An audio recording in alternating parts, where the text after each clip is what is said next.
Murder on the Orient Express, Death on the Nile, and Then There Were None. We've all read an Agatha Christie novel or watched a TV adaptation. There's been a few over the years. I think she's probably one of the most prolific novelists the country's ever produced. The only other books that have sold more than hers are Shakespeare's and the Bible. She created a genre, really, of crime writing that's still around, and people just love it. It is not always that simple. In each tantalizing mystery, Agatha's much-loved characters, Hercule Poirot and Miss Marple, have astonished us with their powers of deduction. Oh, yes. The little grey cells have done well today. But how did a short Belgian and a little old lady become two of the most famous detectives in the world? Nobody is beyond suspicion. It is impossible to conceal anything from Hercule Poirot. And how on earth did Agatha Christie come up with each outrageously compelling plot? She's the queen of crime, and her plotting is absolutely fantastic. She takes you by the hand, she leads you into the maze, somehow she brings you out the other side, and you're not exactly sure where you've been, but you know you've enjoyed the journey. Now, 100 years after the first Agatha Christie novel was published, and as a new Hollywood version of Death on the Nile is released, we look back over a century at 10 of Agatha's greatest works.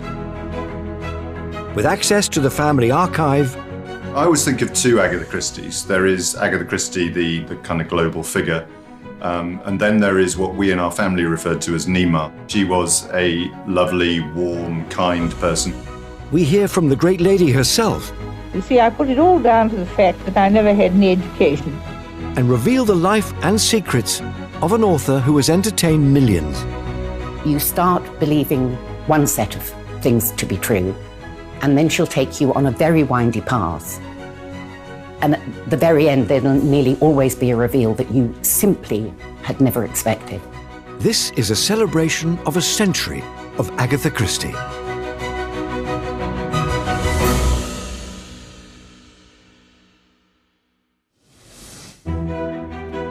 Agatha Christie is the world's most influential crime writer.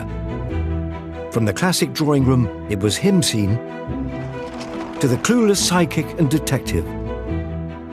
Red herrings and murder abound, against a backdrop of unassuming quaint charm. Was there much blood? She kind of paved the way for everything that's happened since with regards to crime storytelling in theatre and television and film, I think. You know, there are shows, whether it's Death in Paradise or Vera, Midsummer Murders, Jonathan Creek. Line of Duty. We see her debt absolutely everywhere. But her extraordinary impact on the world wouldn't have happened if it hadn't been for her first book, The Mysterious Affair at Styles. Published 100 years ago, it's the tale of a dastardly murder in an English country house.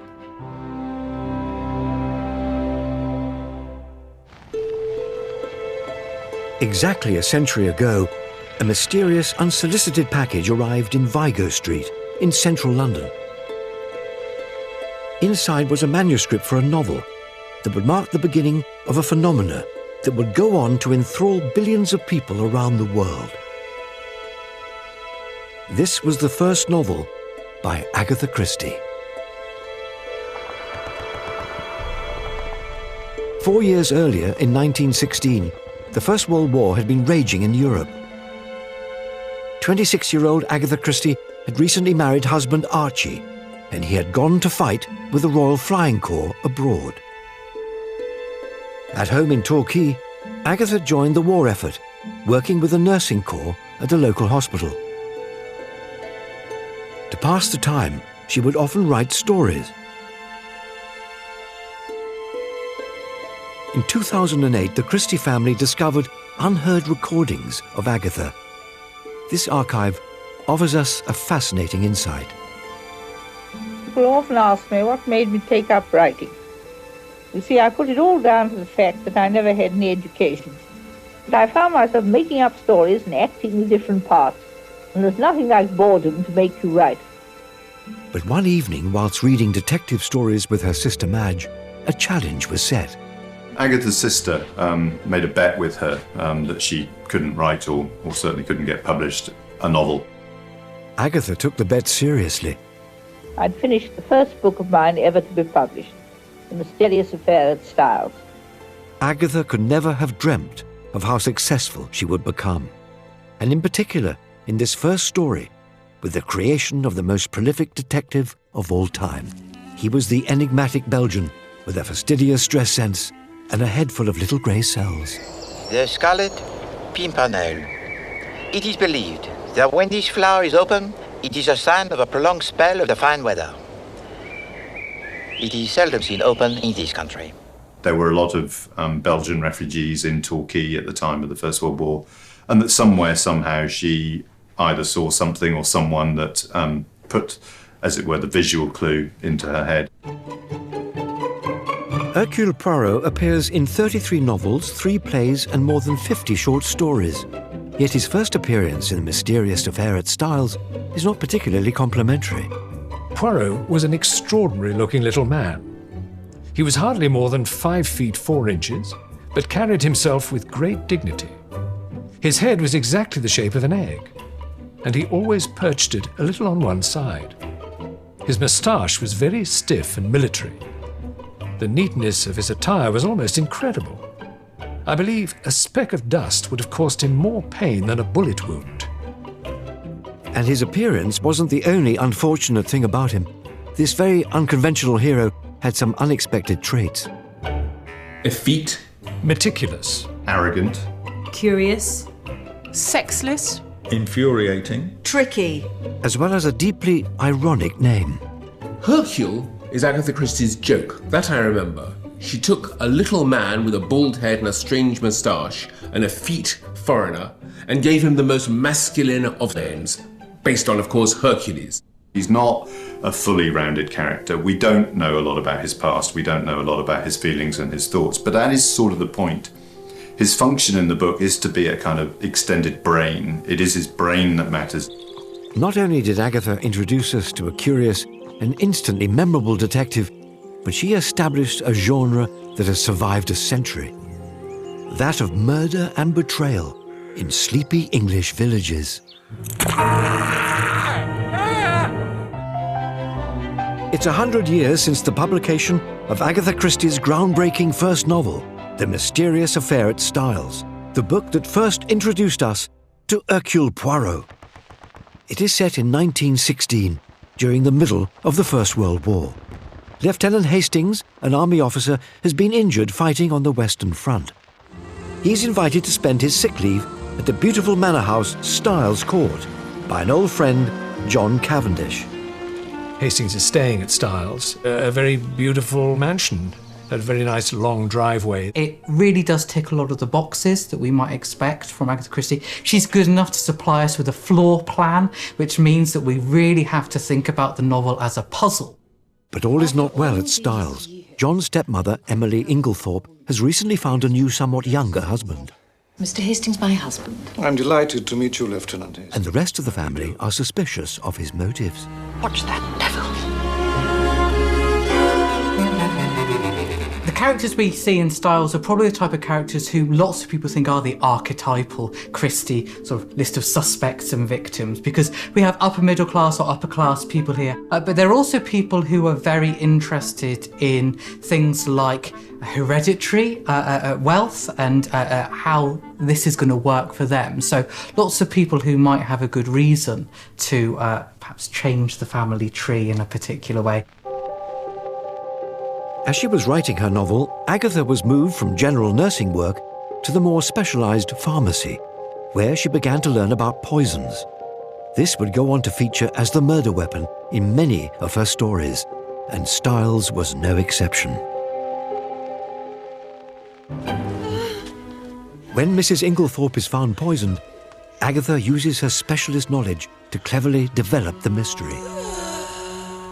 She has really thought through the way that a particular suspect might be able to administer a fatal dose of this poison. Hastings, being there, suggests calling in an old friend of his whom he knows to be in the vicinity, who, wow, happens to be the greatest detective on earth. That's handy. The Mysterious Affair at Styles was also the moment when Poirot acquired his sidekick. Hastings? Good Lord. Monsieur Poirot. It is indeed. I played the role of Captain Hastings in the television series Agatha Christie's Poirot. I got a call from my agent, and then they asked me to go back subsequently to read with David Suchet, and we read a couple of scenes, which seemed to go quite well, and they asked me to play the part. You know, they are completely opposite characters. Hastings is much more worldly than Poirot. Poirot is supremely intelligent and analytic and incredibly tidy and meticulous about everything.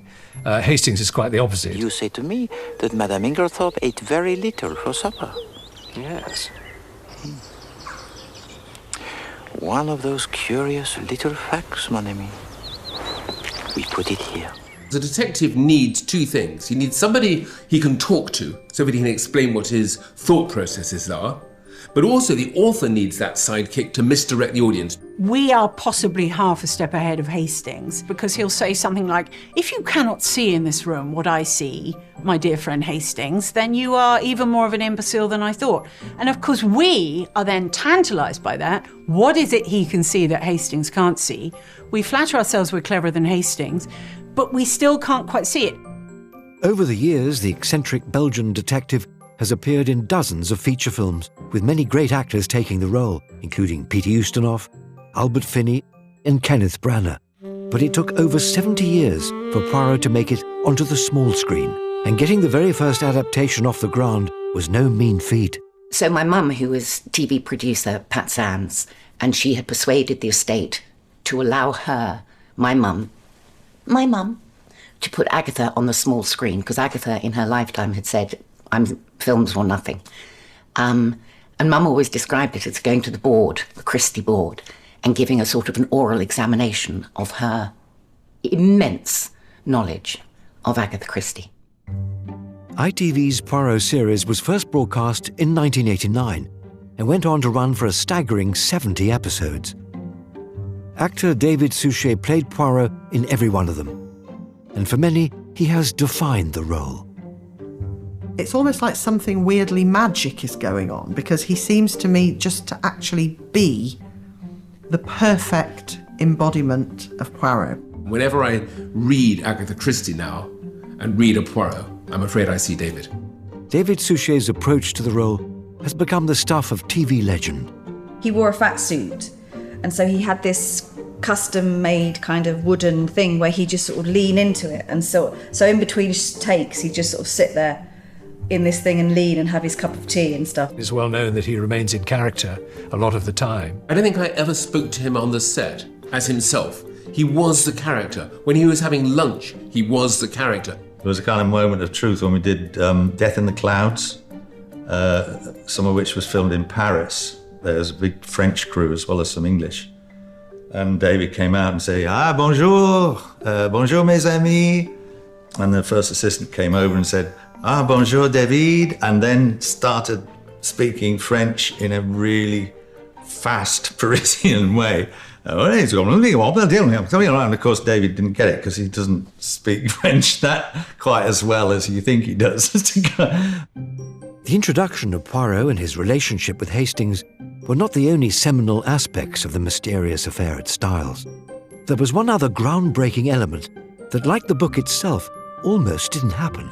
It was actually suggested by the publishers. Mesdames et messieurs, good evening. Originally, Christie had written the ending of Mysterious Affair at Styles to take place in a courtroom. At the suggestion of her publisher, she went back and rewrote it to be a more of a, what we could think of as a drawing room conclusion. Agatha Christie invented this summing up where Poirot gathers people together at the end and you know that the criminal is in the room. Poirot goes round and says, it could have been you, it could have been you, it could have been you, it could have been you, and you keep on waiting for the blow to fall. And yet, Madame Inglethorpe ordered a fire to be lighted in her room. Why? Because she wanted to burn something. Précisément, Inspector Japp. It's not something that Scotland Yard detective would do, but he had to put up with it because that was his way of doing things. And that became obviously a staple of the genre and obviously of her own work. Agatha's drawing room conclusion was impressively inventive. Not only was it adopted by numerous crime writers, but it's also in the vast majority of murderous television dramas, like Death in Paradise. Following the success of her first novel, Agatha Christie wrote 4 more books. By 1926, she was considered a successful novelist. She and her husband Archie moved into a brand new house in Sunningdale, Berkshire, that they had called Styles, and they had a daughter, Rosalind. It was the publication of her next novel that established Agatha as not only a popular author, but also one who could redefine the genre. It tells the tale of another scandalous murder in a sleepy English village. But this one is a murder with a twist.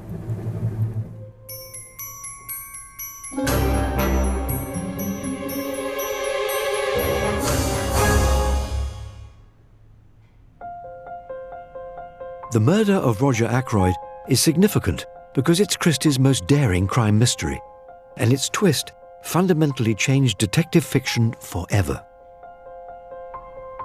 It does something really audacious and unexpected. It is still one of the most extraordinary twists in detective fiction. That was the book that really set her up. That was the book that made her name. I cannot say what it is about the murder of Roger Ackroyd that makes this book unique. That is the problem here. The story is set in the quintessential English village of King's Abbot.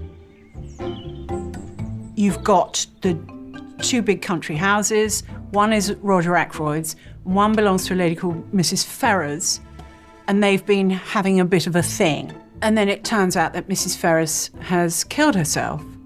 And then it turns out Mrs. Ferrers has killed herself because someone was blackmailing her. I will kill you! Another resident of King's Abbot turns out to be none other than the famous detective Hercule Poirot, retired and without his sidekick Hastings. I think Christie realised pretty soon that actually she was quite encumbered by Hastings. So she was quite happy to marry him off and send him to the Argentine.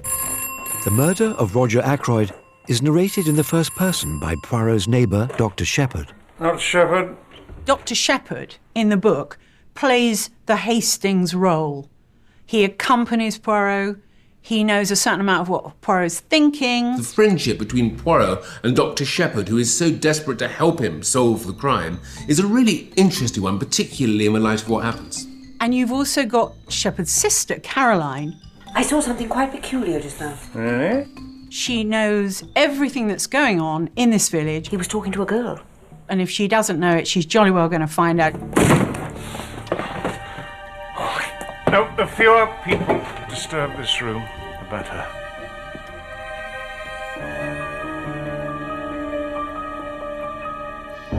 The incredible twist at the end of the book was suggested to Agatha by 2 very different people, her sister Madge's husband and a member of the royal family, no less.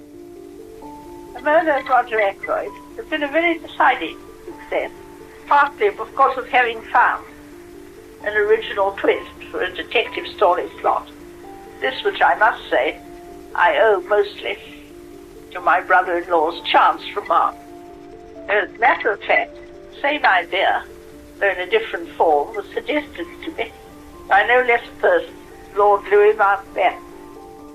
The secret of Roger Ackroyd is in pretty much every sentence of the book.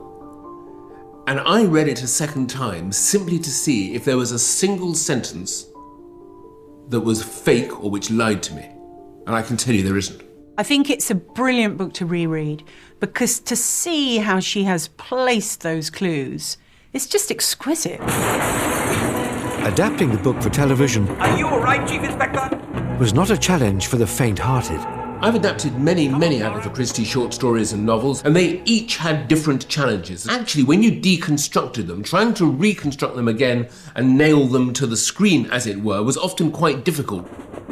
With this book, it was impossible to tell the story the way Agatha had intended. The TV adaptation with David Suchet famously really didn't use the plot twist and kind of actually operated in a more traditional linear manner. The Murder of Roger Ackroyd was published by Collins in 1926 to great acclaim. But the book's central twist was to be mirrored by an equally sensational twist in the life of Agatha Christie.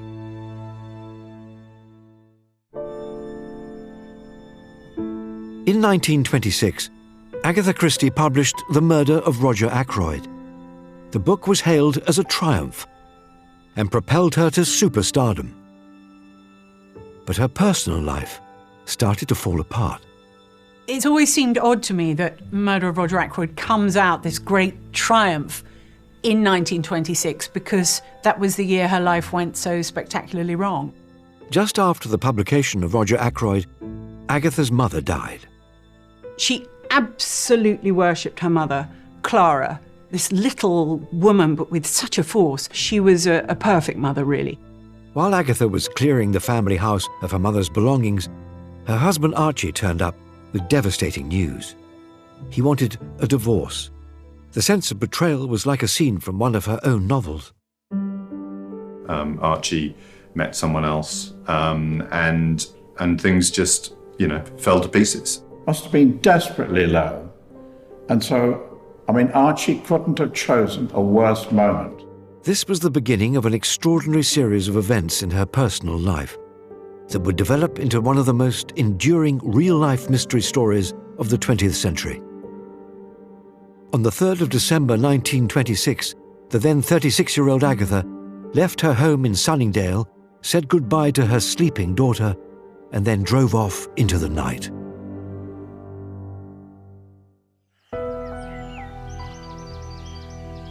The next morning, the vehicle was found abandoned on a hillside close to the Silent Pool in Sheer, Surrey. Inside was a fur coat and a driving licence. Of Aghatha Christie, there was no sign.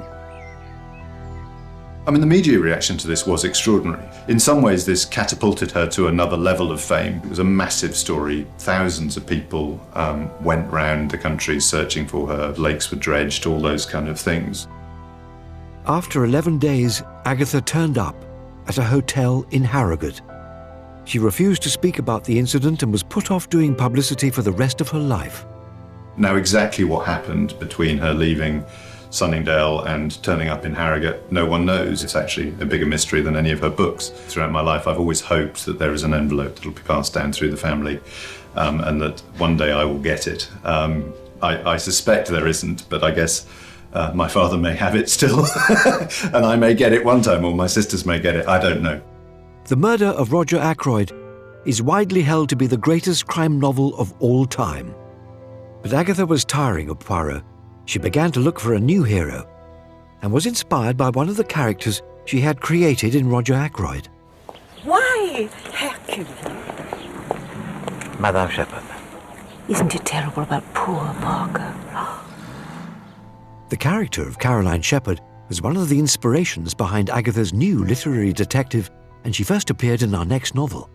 It's one of Agatha's most well-known stories and tells a tale of murder most foul in another quiet English village.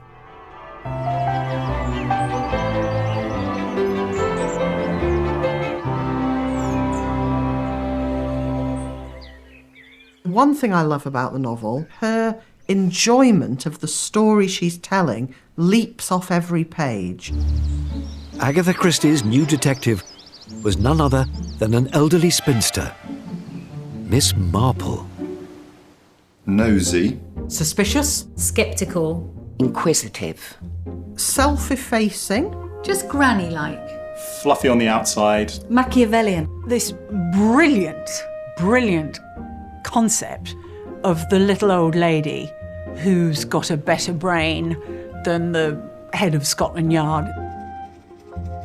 I just had the idea, an old spinster lady living in a village, the sort of old lady who would have been rather like some of my grandmother's cronies.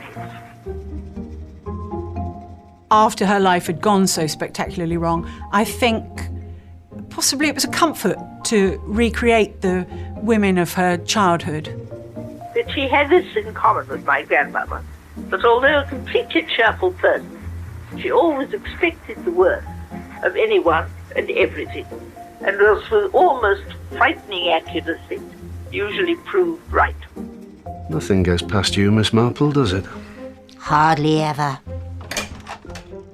She obviously was slightly nosy, perhaps a little like Agatha. She noticed what went on around her. She's constantly popping up from pruning her roses to notice whoever it is walking past. She has no life experience. She's never been married. She's never had children. She's never experienced intense emotions of the kind that lead one to commit murder. But she can recognise them. The book is set in the quaint English village of St Mary Mead. She never lived in a village, Agatha, not like St Mary Mead, but she knew that life. The details are very, very good. There is one resident the villagers despise, Colonel Prothero. I expect to see a full set of parish accounts, or I'm going to take this matter further. Yes?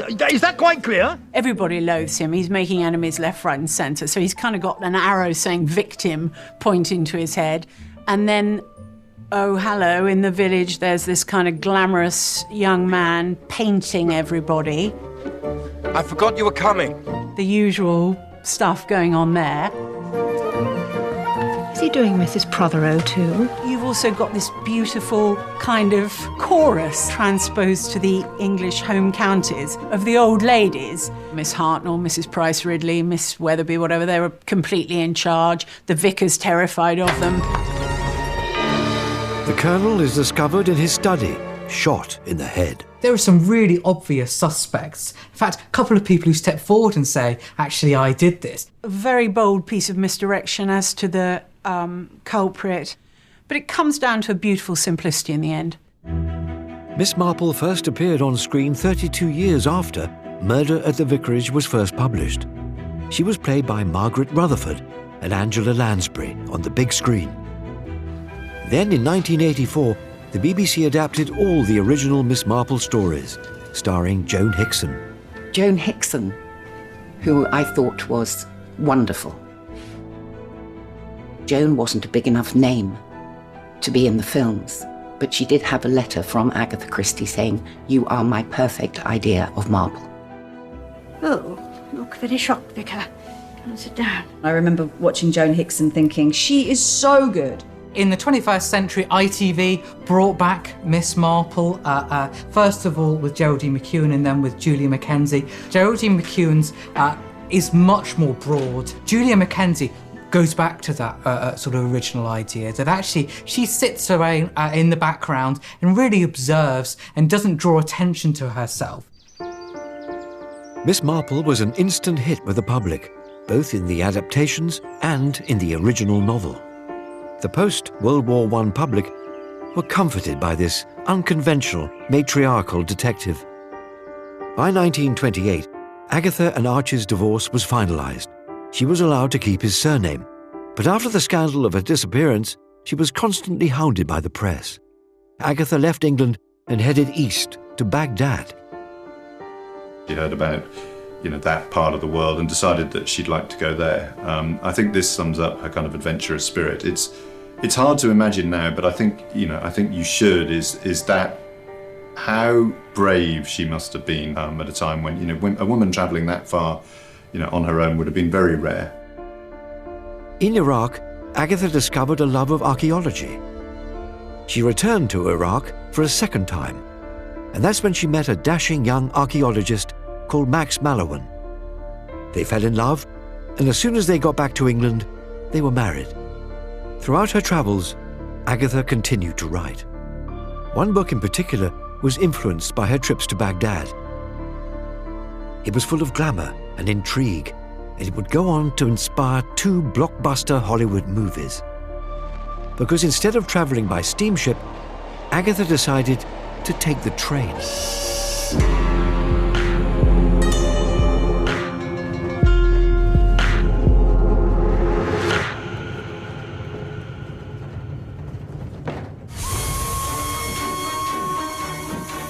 Aghatha Christie's most celebrated work was published in 1934. It's set on the exotic Orient Express, the train that Agatha took that connects east to west. It is the summit of her genius in many respects. Again, so hard to discuss it without mentioning the solution. It has a claim to being Christie's masterpiece. The solution is one of the cleverest, if not the cleverest, in the whole of mystery fiction. Hercule Poirot is called back from Istanbul to England and has to take a train. He manages to get a second-class ticket on board the famous Orient Express. The Calais coach on the train is full of an eclectic bunch of characters, from princesses to travelling salesmen. Where he meets an American called Mr. Ratchet, who asks him for his protection. He's been getting death threats. And Poirot turns him down. He says, "I don't like your face." And then Ratchet's murdered. Stabbed. Multiple stab wounds. The plot is based on a true story. In 1932, famous aviator Charles Lindbergh's son was kidnapped and then murdered.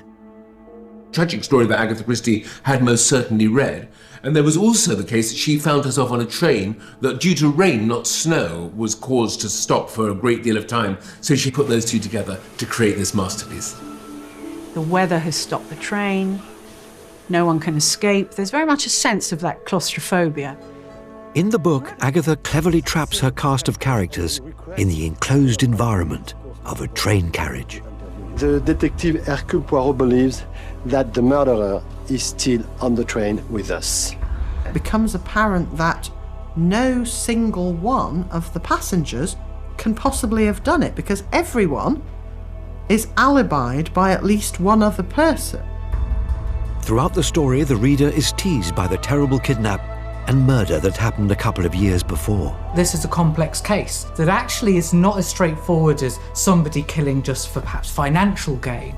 And then Poirot unveils this amazing solution that is the only one that makes it all possible, and yet we just did not see it and never would have seen it in a million years. The solution sees Poirot facing an interesting dilemma, as the recently murdered Mr. Ratchet was a very unpleasant man. He deserved to be executed for what he did, and the world knows it was a prophecy that he was not! How far do human beings have the right to bring about justice if legal justice has let them down? Which is a really, really big question. And the whole book turns on that idea. He puts forward two possible solutions to the crime. One is an anonymous killer who comes and goes in the night, and the other is the real killer. And he allows the police officer to decide which version he is going to use. So the real killer actually goes free. Murder on the Orient Express has been made into two big-budget feature films. The most recent of these was directed by Kenneth Branagh in 2015. He also starred as none other than Hercule Poirot. From the minute I saw Kenneth Branagh being Poirot, I believed in him as Poirot. Physically, a lot of people were surprised by the moustache, but also I think that people think of Poirot as being a bit sort of perhaps shorter and stouter than Kenneth Branagh actually is. But he showed that you can really rethink and reinvent the character in different ways.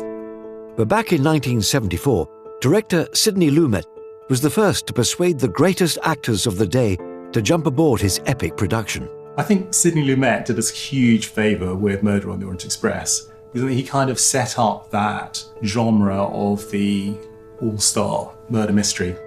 Sidney Lumet's first major signing was Sean Connery.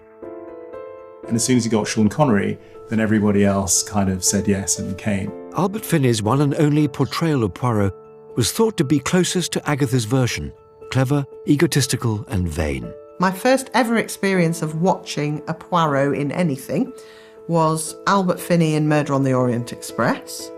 And I remember loving that movie, absolutely loving it. I think Albert Finney's Poirot was more sort of robust. He was bigger, he was louder. This was the only big screen adaptation Agatha Christie saw when she made one of her last public appearances at the premiere in 1974. She did indicate that she was generally happy with Albert Finney. But Agatha was far from finished with either her hero or exotic locations. And her next novel, as celebrated as The Orient Express, also took Hollywood by storm. Despite her huge success as a crime novelist, Aghatha Christie continued to travel the world. It was even claimed she became the first Western woman to stand up on a surfboard. Back on dry land, Agatha was a regular feature on her second husband, Max Mallowan's archaeological digs. Archaeology is something that pops up time and time again. She felt particularly happy on archaeological digs. It was on a trip to Egypt that she was inspired to write another Poirot story. It was a tale of obsession and crimes of passion, set against the stunning backdrop of the land of the pharaohs.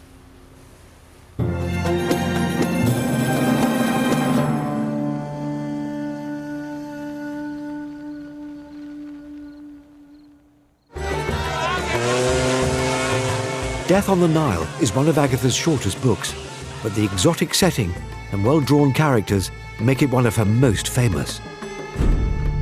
Death on the Nile was probably the first Agatha Christie I ever read. I love Death on the Nile because I grew up with Death on the Nile.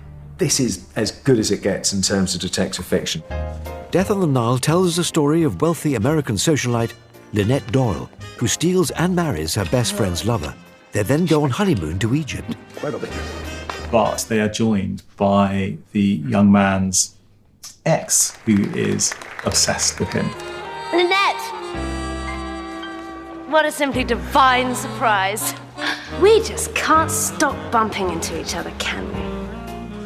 Hello, Simon.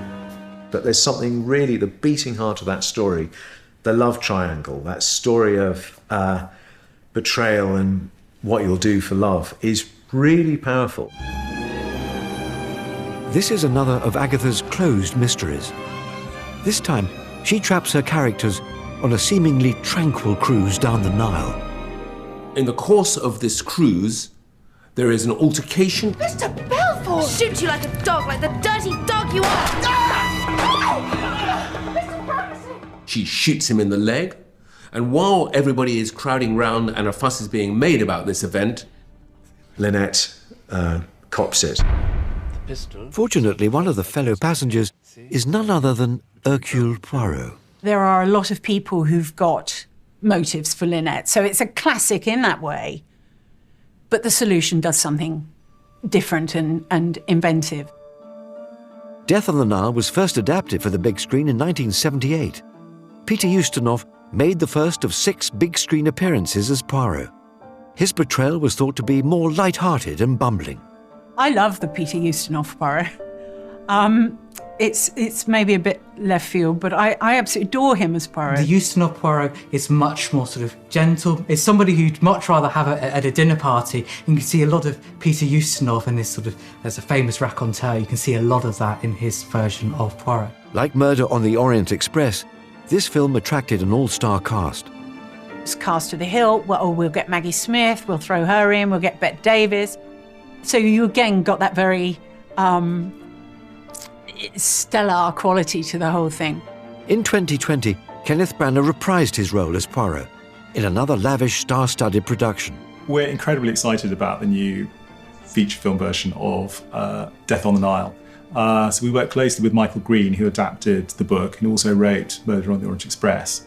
And Michael is fantastic at taking the story, actually not changing it very much, but making it feel really relevant to today. We have an extraordinary cast. I mean, obviously you have Ken Branagh as Poirot himself, but then you've got Gal Gadot, you've got Armie Hammer, you've got Emma Mackey, you've got all sorts of stars, you've got Annette Bening, and the cast is younger, and that leads to a different atmosphere.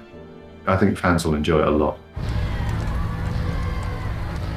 As the 1930s drew to a close, war clouds were once again building over Europe. Agatha, Max and Rosalind were living in fashionable Kensington, London. Agatha continued to write. Whenever she could, she would escape to her childhood home of Ashfield in Torquay, Devon. It was a place that held fond memories. And much of her childhood was spent, you know, sort of like around Anstey's Cove and Meadfoot Beach, doing all the things that children would enjoy doing. Her childhood was probably the happiest time of her life. Agatha's siblings were much older than her, so she spent most of her early life alone with her mother. Mother had quite strong Christian Science beliefs for a while, and one of her very strong instructions was that Agatha must not be taught to read. She lived in her imagination and she created worlds and games for herself. She also famously didn't attend school, and her mother didn't want her to read until she was 7 or 8, but she secretly taught herself to read and then I think, spent most of her time self-educating. I never had any education. Apart from being taught a little arithmetic, I'd had no lessons to speak of at all. But I found myself making up stories and acting the different parts. Her childhood in Ashfield had laid the foundations for her career as a novelist. As an adult, Devon continued to spark her imagination, particularly a hotel she would often visit further along the coast. It, in reality, is actually accessible. At low tide, you can walk across the beach, but then at high tide, it gets cut off. This is Burr Island, and it was to be the inspiration for the most successful mystery story of all time. It's a dark psychological thriller set on an island from which there's no escape.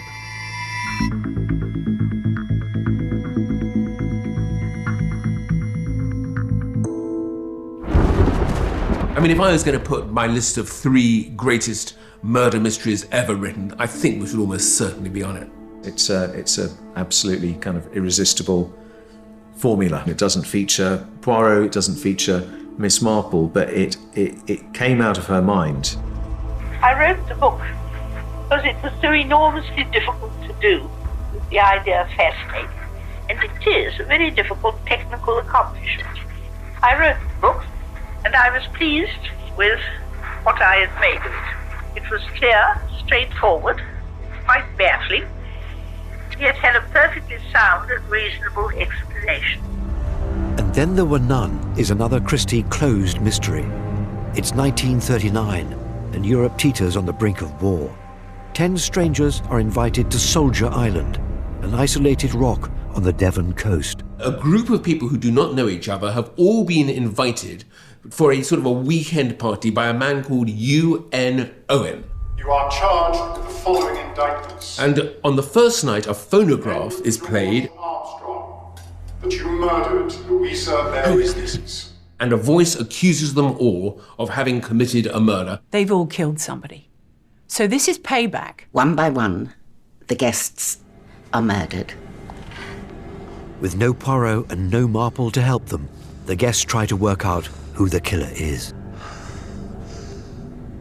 He's dead. It's this brilliant unravelling. What does seem to be clear is that there's no one else on the island, so surely the murderer must be one of these 10 people. There is no getting away. There is no little boat. That's mysteriously disappeared, so they can't make a getaway to the mainland. They're killed off one by one, according to the nursery rhyme that's hung on the walls of all the bedrooms of these poor souls. This was another first for Aghatha, the use of childish innocence in a dark and sinister way. This is a trope that's been used in countless Hollywood blockbusters, from The Shining to The Exorcist. It's like a doll in a horror film or something. It takes the absolute innocence, the childlike innocence of the nursery rhyme, and utterly subverts it to the cause of murder. Say you get 1, 2, buckle my shoe, 5 little pigs, the mousetrap, and then there were none. 7 little soldiers chopping up sticks. One chopped himself in half, and then there were 6. Then There Were None has been adapted more than any other Christie story. In 2015, Mammoth Screen and the Aghatha Christie estate teamed up to produce a huge-scale production for the BBC to celebrate the 125th anniversary of Agatha's birth.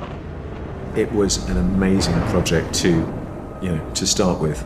It's been so influential. So many slasher films have been, you wouldn't have any number of Nightmare on Elm Street, Halloween, I think, without And Then There Were None. It's her bleakest book, kind of brilliantly bleak. It doesn't pull any punches, and it's just a real tour de force. Aghatha Christie was this kind of unassuming, as you see, middle-class lady. She knew extensively about murder, and you have to wonder how and why. I think she was a dark horse. By 1938, Aghatha Christie was a hugely successful author. She sold her childhood home of Ashfield and bought a new property in Devon called Greenway. And she looked at it from the river one day and really did declare it the loveliest place in the world. It's somewhere where she could very much be Mrs. Mallowan as well as Agatha Christie, so without being known as that famous author. I mean, it's just magical, an enchanted place. But it was also a place where she could just withdraw from the world. But her idyllic life at Greenway was about to come to a jarring halt. The Second World War began, and the house was requisitioned by the American Navy. Agatha braved the bombing out in London. Pretty much no part of London was untouched by bombs. You must have felt the fear. It must have been a very strange existence. Despite the constant air raids, Agatha continued to write. I never found any difficulty in writing during the war. I had written 2 books during the first years. This was in anticipation of my being killed in the raids, which seemed to me in the highest degree likely. Then in 1942, she published an Hercule Poirot novel that was very different and ingeniously clever. The murder itself happened in the distant past.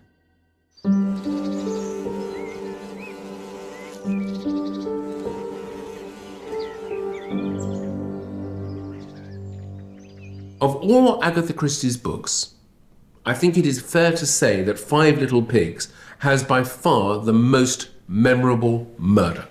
Very few Christie novels have that kind of tunnel vision, focused, constrained structure. So that, even aside from everything else it does, that makes it a quite unique Christie novel. Although Five Little Pigs was her 25th Poirot story, it was not a conventional Christie. The murder took place 16 years earlier. So how would the famous detective find his clues? The murder in question was that of artist Amyas Crail, whose wife Caroline Crail was convicted of his murder. She protested her innocence, but then died in prison. The daughter, Carla, goes to Hercule Poirot and says, "I don't think my mother did it." And my mother was Caroline. The plot is cleverly constructed from a series of 5 interviews with the prime suspects in the case, dubbed the Five Little Pigs. And of course, they all have something slightly different to say. 5 very well-drawn characters. When she wrote the book, Agatha was again doing war work at the pharmacy at University College Hospital. Elsa, you should have a sniff. So her choice of murder weapon, the poison conine, is no coincidence. I've never heard of this. It's distilled from the flowers of the spotted hemlock. Agatha was writing about what she knew. Not only professionally, but also personally.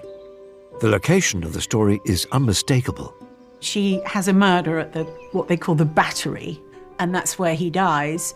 And she describes, you know it from the surround, the way she describes the river and all that kind of thing. The setting was her own home, Greenway. Christie peppers the story with red herrings and clues. And Amyas Crail, almost his last words are, as he drinks his beer, "Everything tastes foul today," he says. Everything tastes foul today. And we assume that he's talking about one thing, but actually he's talking about another. And that's one of the tricks in the book that make it such a pleasure. Oh, bloody rheumatism. Then the bell sounded for lunch and Meredith came to fetch me. So we left him. To die alone.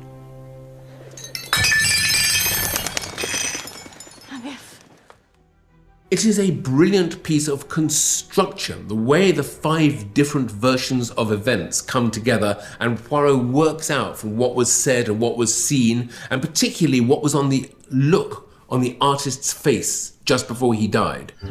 Five Little Pigs was published in 1942.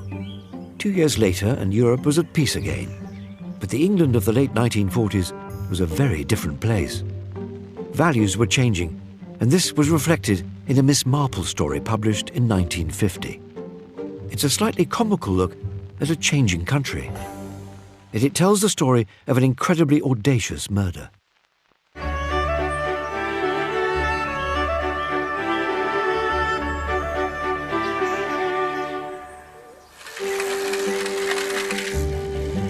A Murder is Announced is a Miss Marple story, but this time it's not based in St Mary Mead.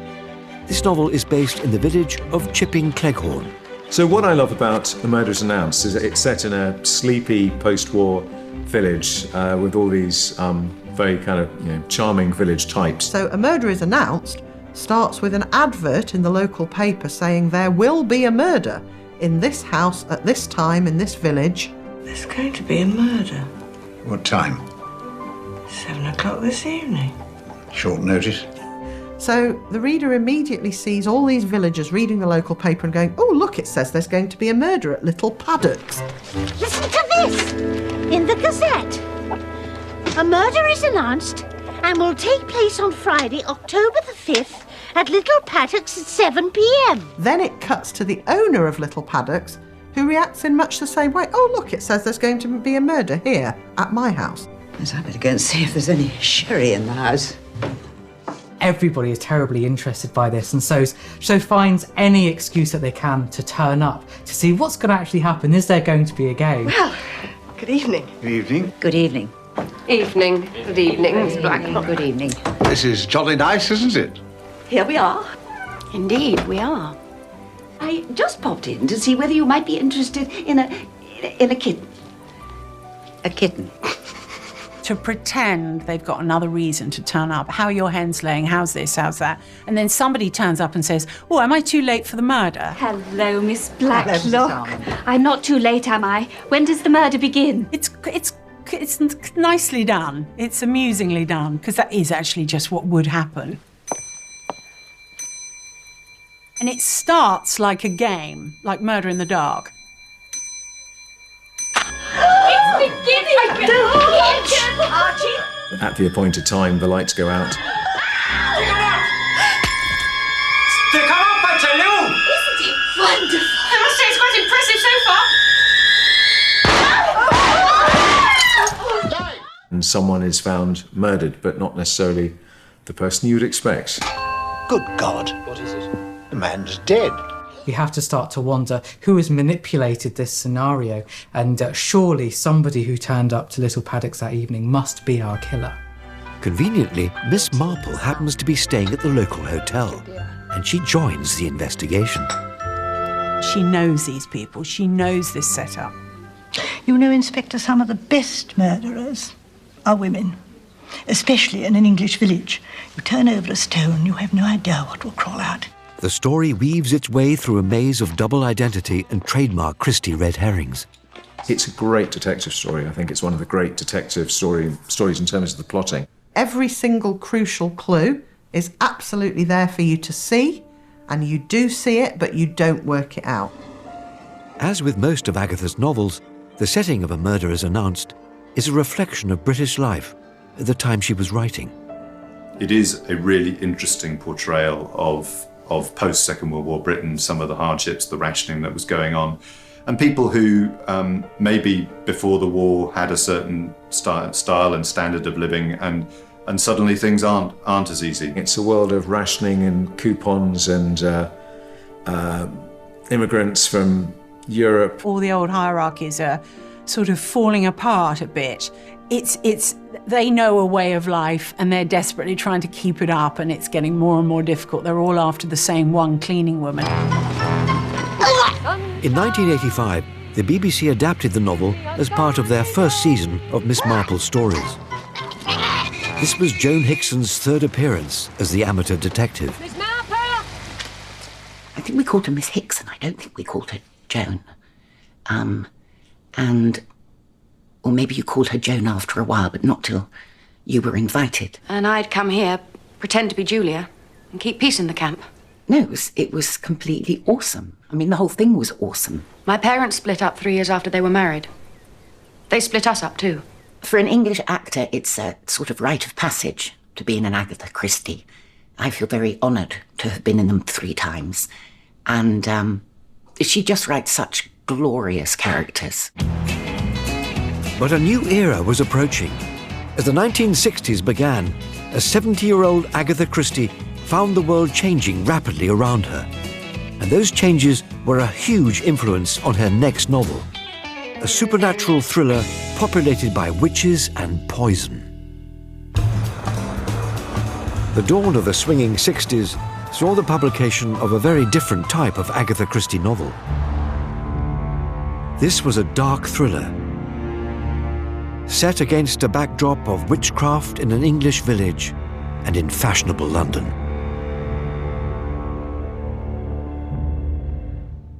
I think The Pale Horse has a different tone. The setting and the locations in the book are different. It's set in London, and it's set in 1960s London, and it's got a real feeling of modernity. It's not a classic detective novel. And for a lot of her life, Christie had an interest in the supernatural.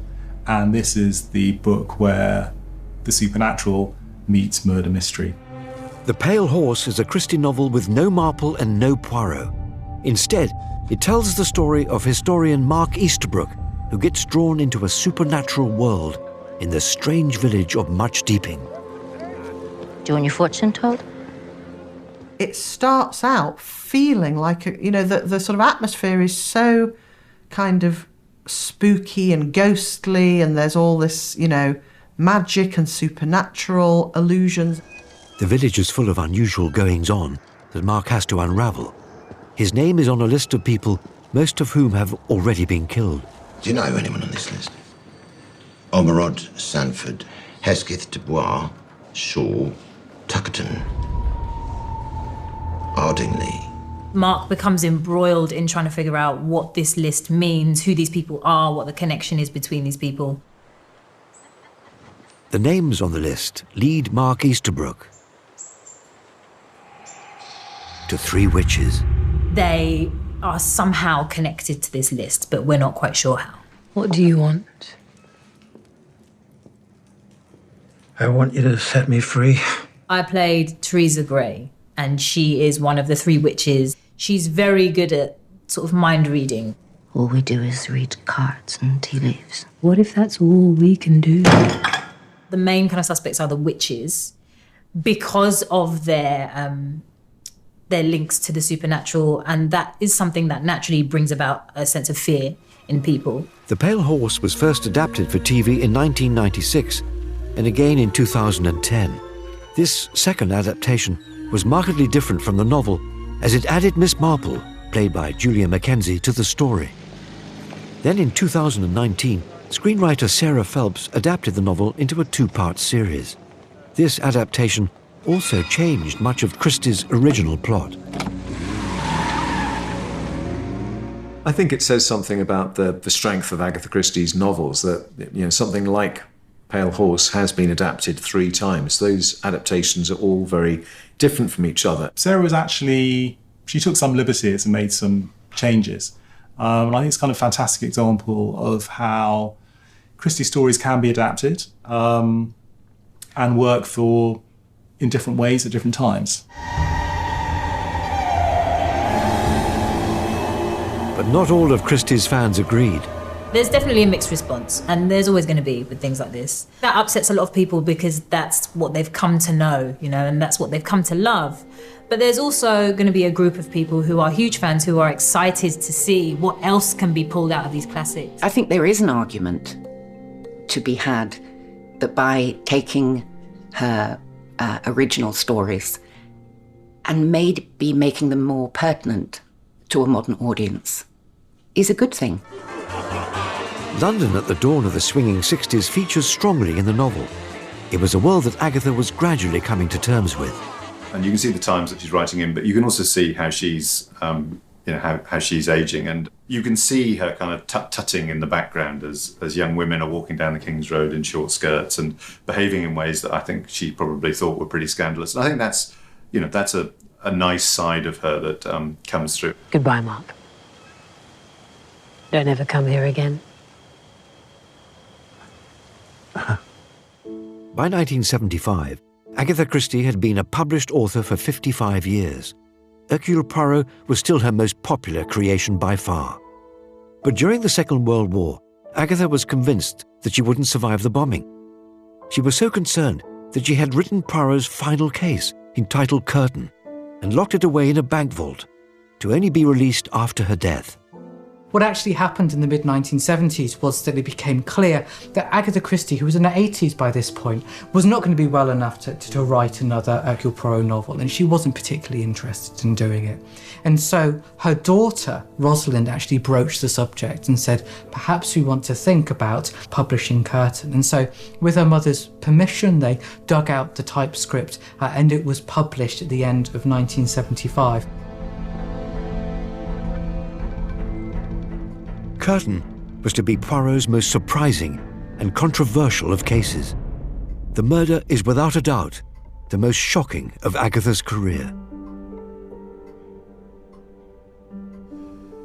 It's quite difficult to talk about Curtain without giving away the ending. I mean, it famously is known that Poirot dies in Curtain. It is a brilliant novel. It's not one of my personal favourites. I think that is purely because of Poirot dying. I'm not going to have a favourite Poirot novel in which Poirot dies, not on my watch. Curtain is set where it all began, at the country house of Styles. But it's a Styles that has changed over the years. Styles is no longer the lovely country house. It's being run as a kind of boarding house. It's a very sad place. Someone to see you. Poirot is convalescing at Styles, only he's old and frail.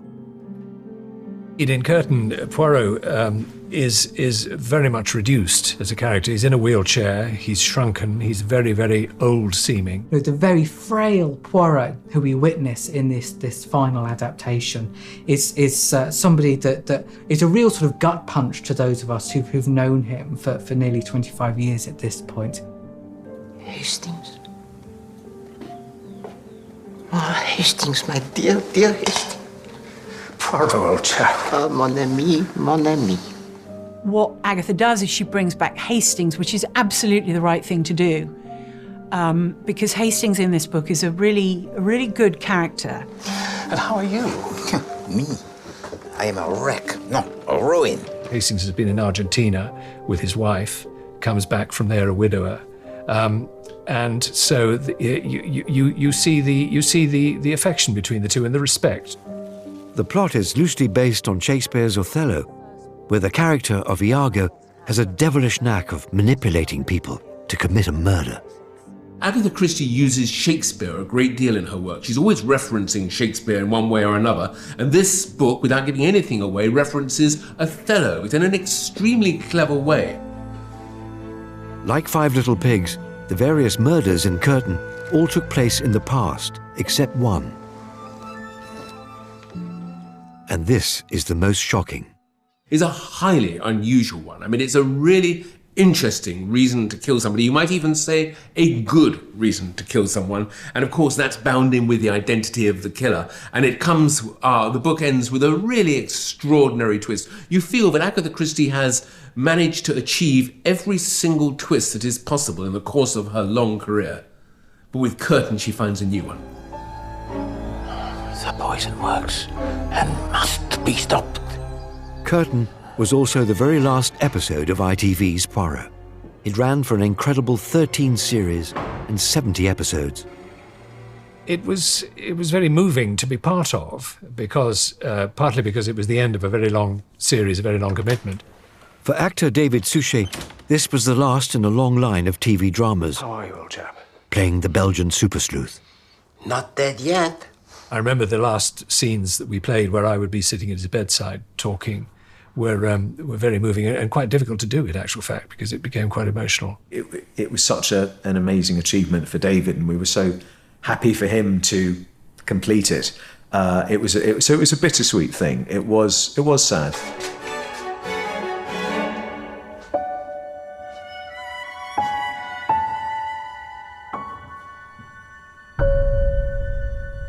In 1975, just after Curtain was published, the New York Times ran a front-page obituary for Poirot, the first one ever for a fictional character. On the 12th of January 1976, just 4 months after Curtain was published, Dame Aghatha Christie died peacefully at home in Wallingford, in Oxfordshire. Her incredible career spanned 56 years, and so far she has sold over 2 billion books. She is the most successful novelist of all time. I think the relationship between Agatha Christie and her audience is second to none, and it's one of the reasons why she has survived so well.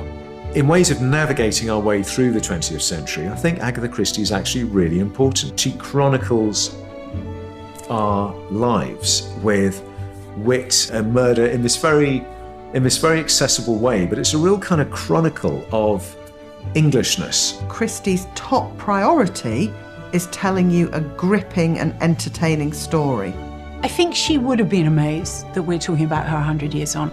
She's not going to die out like the other Golden Age detective writers because she's simply better. The more I learn about her, the more I read her, actually the more admiration I have, and actually then the more pride I have. We continue to talk about her, we continue to make stuff about her, we continue to make her books, and I think we will do that, we will always do that.